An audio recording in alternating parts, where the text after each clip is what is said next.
In this video, I'm going to teach you the basics of playing catcher in slow pitch softball. So I know catcher often, especially at the rec level, is where less experienced players often play. And I want to give you the tools to make good tags, to feel confident behind the plate, get those swinging bunts, convert them into outs. And look, I do this because I played pro baseball. I owned a baseball and softball academy. I just am really grateful for my career. And now that I play slow pitch, I experience it like I experienced baseball when I was 8 or 9 years old. I just love running around. There's an amazing community of really good people playing slow pitch. I get to run around in the sun or under the lights, swing a bat, throw a ball. And so my goal is just to help people have more fun doing that. Like I said, I'm so grateful for the chance to still be healthy and running around. And I want to give you the tools to feel like you're a really good contributing member to your team. And then you can just continue to develop your skills, catch the occasional pop-up, all that good stuff. So in today's video, we're going to talk about catching in slow pitch. All right, let's talk about receiving pitches as a catcher in slow pitch softball. So there's kind of two big things umpires want you to do. Let's cover those first. And number one, they don't want you to move a lot. So if you're here and then the pitch is on the way and you're like moving around to catch the ball, they might lose their view. They might have their view locked in, then you block it because you moved for the ball. So umpires want you to stay put. So wherever you are, if you're lined up here and the ball's over there, just try to glove it or just like wait till it crosses the plate. But don't be moving around too much because then that distracts them from making the right call. Number two is a lot of umpires will say, hey, give me this inside corner or give me that corner.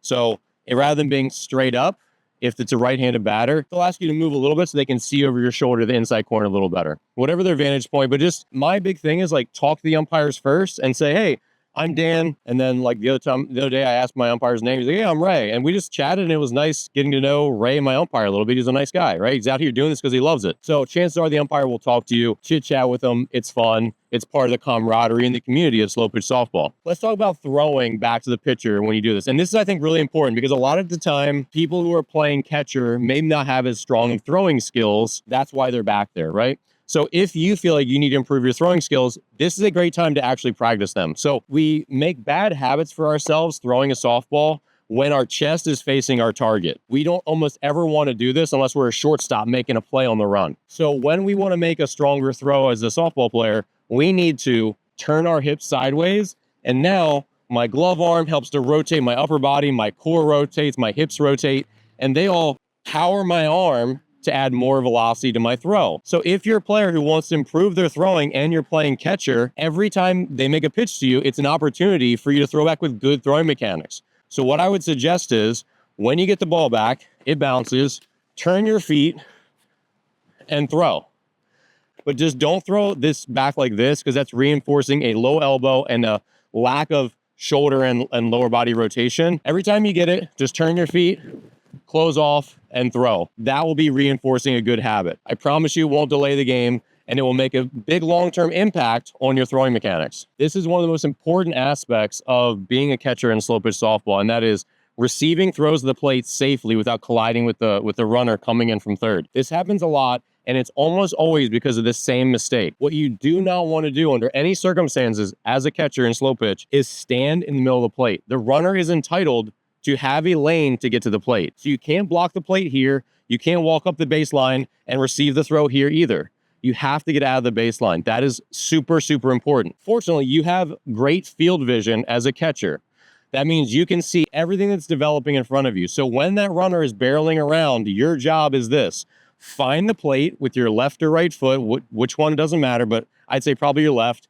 Find it with your left and get in front of the plate. So you know where the plate is and get in front. So if I'm drawing a baseline, and I know your field's probably not going to have lines, if I'm drawing a baseline, if my left foot's in front of the plate and then I step forward, I'm safely up here, the runner has a lane. And the runner's going to have this big banana route, so they're going to probably come towards the back of the plate. And most people in the slow pitch softball community are not trying to barrel into each other, except for that one dude, that one Chad, right? And so they're going to try to avoid contact, but you have to do your part as well. So get in front of the plate, and depending where the throw's coming, you need to set up for it. So if it's coming from left field, I'm going to be probably in front of the plate, and I'm going to be here waiting for the throw to come in so I can catch it and reach across with a tag, and we'll cover tagging in a second.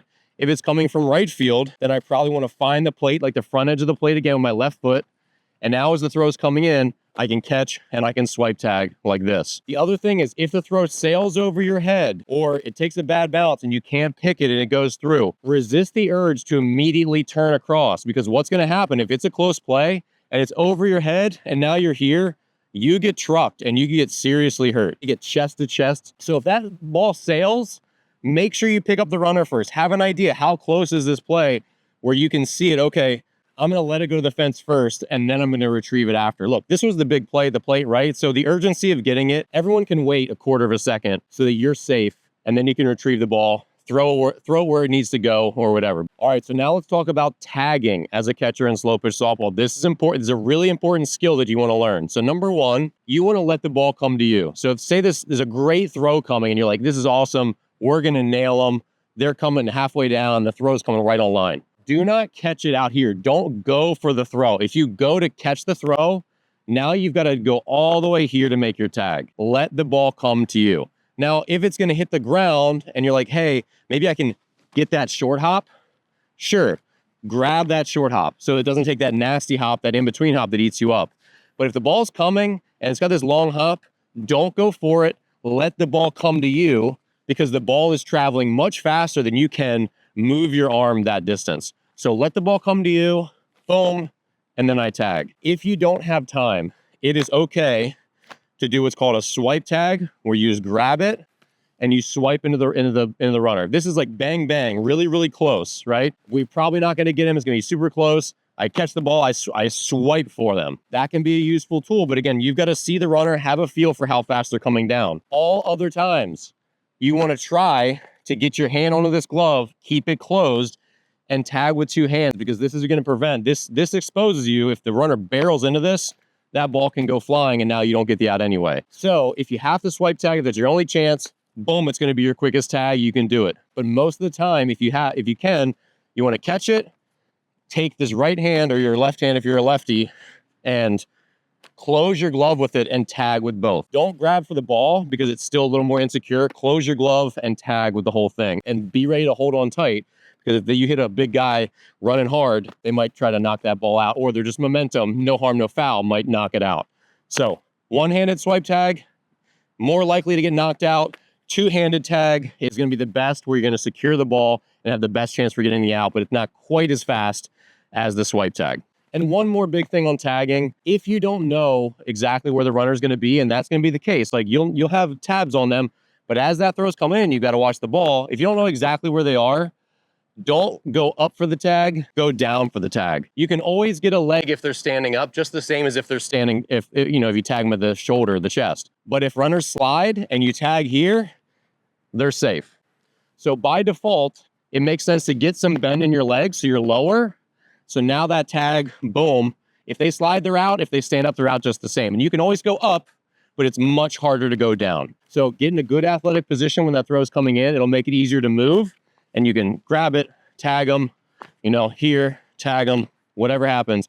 But get in that good athletic position and be prepared to make a low tag rather than a high tag. All right, and real quickly, let's talk about equipment. So glove size does matter in softball. Let's talk about what's right for you as a catcher. So in this video, you saw me demonstrating with this 13-inch Wilson A2000. This is a cool, kind of fun colorway. It's got gray. It's got some dimple pattern. 13-inch is the most useful size for every position. So if you want to get one glove and play infield, outfield, first base, catcher, 13 inches is going to be right for most people. It won't feel huge on your hand if you're a little smaller. 13 inches is a great size.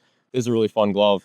You can check it on the description below. 14 inches is a great size for outfield, first, and catcher if you're a little bigger and you have a little bigger hands. I'm 6 foot 210. I have bigger hands. This glove feels fine for me. It doesn't feel cartoonishly big, but it's definitely got extra picking power. The pocket, the web, they're really big and deeper, and I like that. So I will use this in the outfield for sure. If I play first base or catcher, this is what I would use, because the priority is catching the ball, trapping in your mitt so they don't knock it out with a tag. And then the one I'm wearing as a hat here is 15 inches. 15-inch is a very big glove. This is as big as they make them.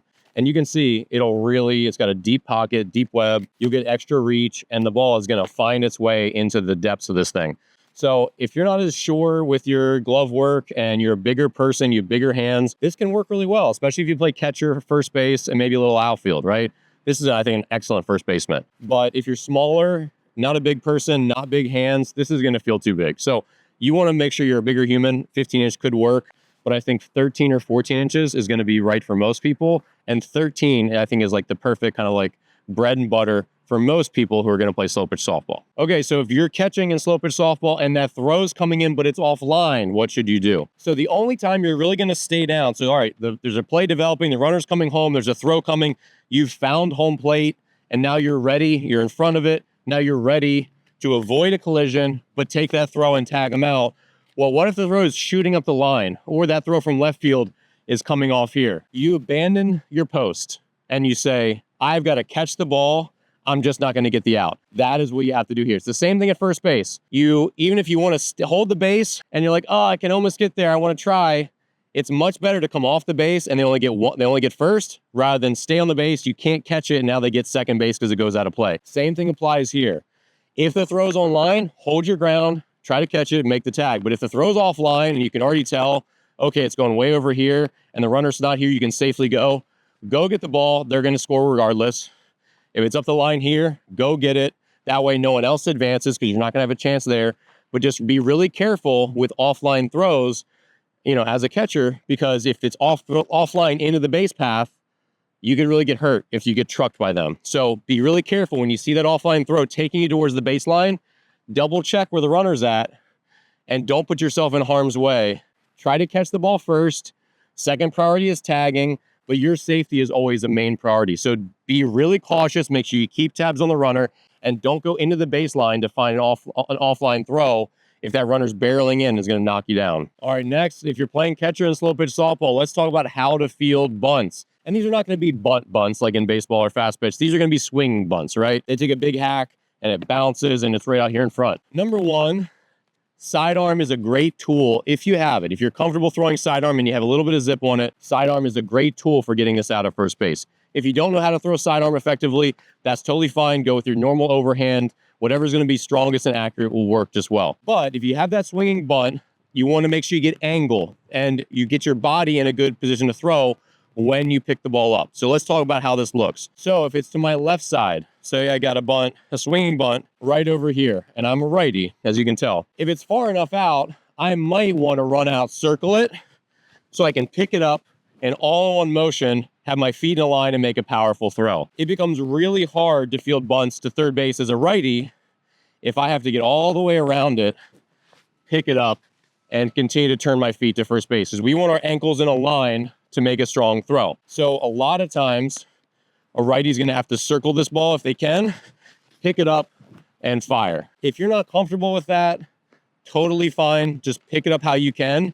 And one of the big ways to pick up a ball that's not moving is to kind of push it into the ground so you have a really good grip on it. Because you don't want to do this where you snatch at it and you don't get it. Because then if you're like, oh, I don't have the ball, now they're going to be safe. So we would say starfish, smash into the ground, and then pick it up and make your throw. So you want to try with all of these to set your feet so they're in position when you grab it. So that means if that ball's here, rather than grab it and then turn my feet, I'm going to start circling it as I'm going. So I'm here, I grab it, and now a quick shuffle and it's on my way. Or I just throw it right from picking it up. When it's to the right side, a little more over here, that swinging bunt, you need to make sure you get some angle between first base. You don't want to throw it right into the runner's back. So on a ball like this, if I was playing catcher, I'm almost going to take it with me and carry myself out farther. And now I have a better angle to throw to first base without the runner hitting me or me hitting the runner with a throw. And the first baseman is going to reach on that side of the bag. So I have a bigger lane to throw that's not going to hit the runner.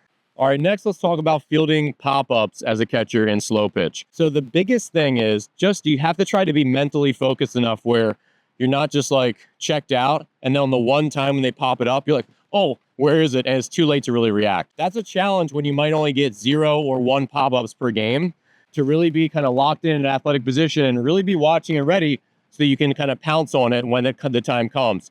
It's really easy just to like start to watch the game, lose focus a little bit, and you're still there, but like, oh shoot, now it popped up and I'm like too slow and it's already on the ground. So number one, just try to be really ready and really focused and in like a little more athletic position receiving. That way you can have a good first step to try to get one of those pop-ups. I screwed this up one of the other days when I was playing catcher because we were all just kind of moving around positions and I volunteered like, hey, someone else can go out in the outfield. I'll catch for a little while. And I screwed one of these up.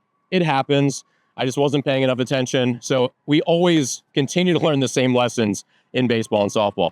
The other thing that's really important on pop-ups is that they are going to have backspin when they come down. So if someone hits one and it's backspin and hits right here, it's going to want to continue to work its way foul.